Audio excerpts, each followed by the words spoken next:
Hi, today is the birthday of our master blaster Sachin Tendulkar, the greatest cricketer probably India has ever produced.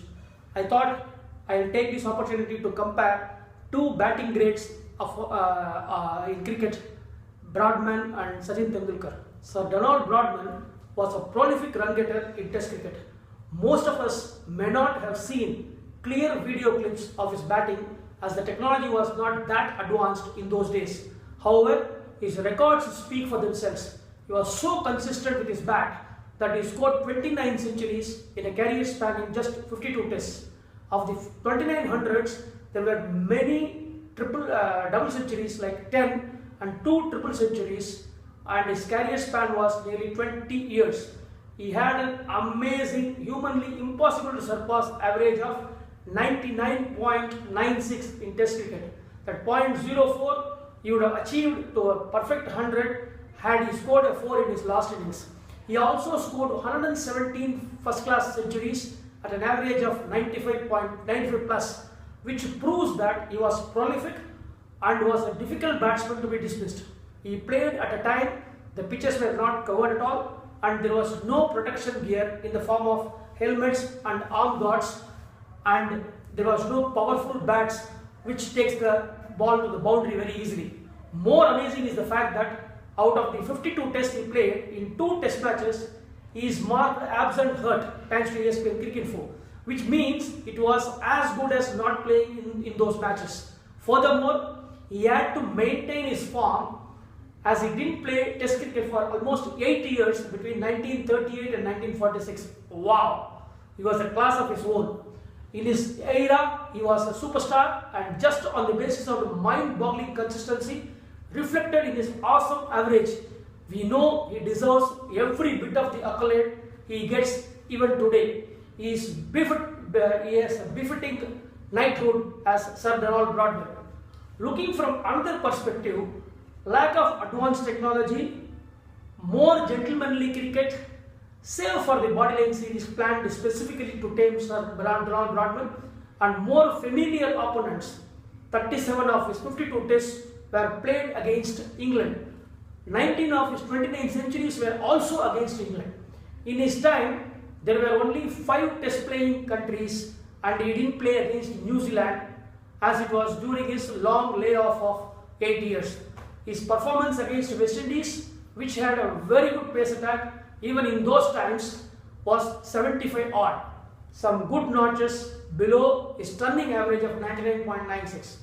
He played 33 of his tests at home and 19 tests only were played away, and these were all against England. So again, a familiar opponent. Thus, he really could not be said to be a all-terrain, all-conditions batsman. And he had a more leisurely schedule because there were no one-day internationals or 2020s or IPLs to play in his time. Mind you, I am not trying to put down Sir Donald Bradman's achievements. I am just giving you the facts as they are, as I am trying to compare him with Sachin Tendulkar, our Indian batting great.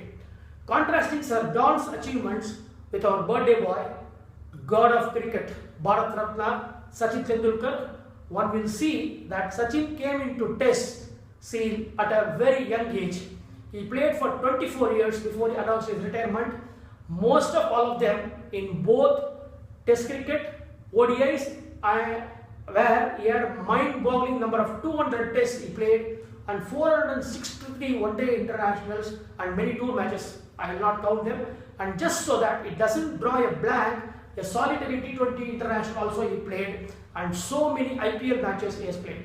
In this long career of 24 years, he played in several countries, adjusting to the local conditions in Australia, England, South Africa, Asian subcontinent, Malaysia, Canada, Singapore and Zimbabwe. I don't know in other places where he would have played. Of course, Shivaji Park I have not considered in this count. He played at a time when the technology usage was in maximum and every ball was tracked, every weakness exposed. And since he played for India, not one of the best sides in the world, he had to also face some of the best bowlers in business from Australia, England, South Africa, Pakistan, and in some occasions against West Indies, also from Sri Lanka, the great spinners, mystery spinners, and New Zealand, which always produced good fast bowlers. The only teams one may consider having weak attacks in his time could be Bangladesh and Zimbabwe, against whom he didn't play many test matches or one-day internationals. Sachin played equally well at home and away, and his home series were as difficult as playing in overseas conditions because the expectations of a large cricket crazy fan population that he, and also the pressure he carried on his shoulders. He also always gave his best, be it batting, bowling or fielding, and always lived up to the challenge when the stakes were high. His domination over Shane Warne, Wasim Akram, Glenn McGrath and the like, even Maliga, is legendary.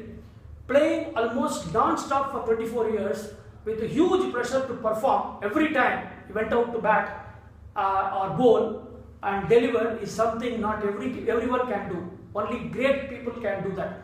Sachin did it, and despite his achievements, he always stayed humble. One will never forget him losing his dear father in the middle of 2003 World Cup played in England, when he rushed back home to perform the ceremonies and took the next flight back home to again play for the country, so that India performed better in the World Cup. One cannot forget him snatching the ball from the captain to bowl the last over against South Africa in the Hero Cup final, when just 4 runs were needed and winning and enabled India to win the cup. That is a stupendous achievement from his side. One cannot forget his amazing assault in the triangular series in Dubai, when he consistently demolished the Australian attack to put India in the finals of that tournament.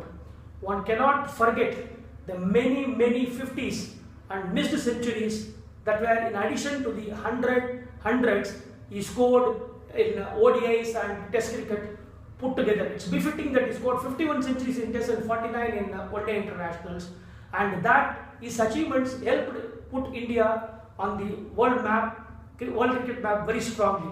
Sir Donald Bradman will remain the greatest in terms of his batting average and frequency of scoring hundreds. But in conclusion, I think Sachin will remain the greatest in terms of maintaining consistency and reliability over a long period of time while meeting the pressures of playing the game in front of a cricket crazy wild population which will spare no thoughts to put you down the moment you have a patch of out of form situation. And to Sachin's credit, one must say that he never had a lean patch for a very long period of time. He always came back and scored 100, save for the last year or so in his test match career, when he found it slightly difficult because of not being able to have the timing right.